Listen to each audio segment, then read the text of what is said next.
Die energieverspreidingsdiagramme vir deeltjies in 'n vaste massa gas by twee verskillende temperature, T1 en T2, word hieronder getoon.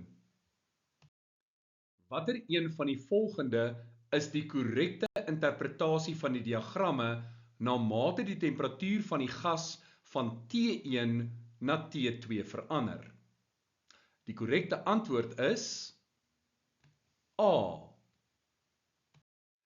'n maklike manier om te onthou hoe die Maxwell-Boltzmann energieverspreidingsdiagram verander weens 'n verandering in temperatuur is om te dink aan die klassieke Cossack squat, oftewel die Cossack hurksit.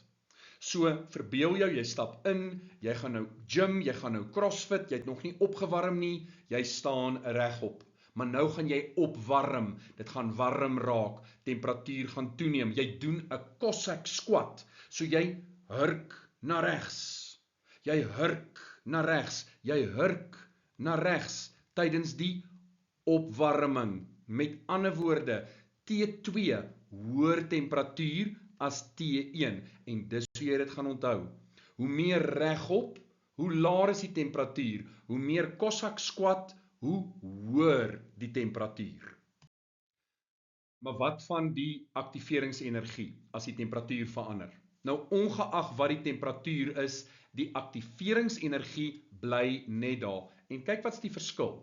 By 'n laer temperatuur, onthou nou weer regop, is dit slegs hierdie gedeelte van die grafiek wat die deeltjies voorstel met genoegsaam kinetiese energie wat groter of gelyk is aan die aktiveringsenergie en dus effektiewe botsings sal ondergaan.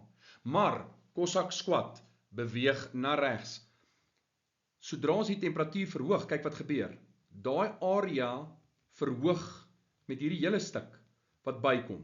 So daar's aansienlik meer deeltjies wat nou effektiewe botsings ondergaan en gevolglik is daar 'n toename in die reaksietempo. 'n Verhoging in die temperatuur van T1 na T2 sal dus nie die aktiveringsenergie verander nie, maar wel die aantal effektiewe botsings.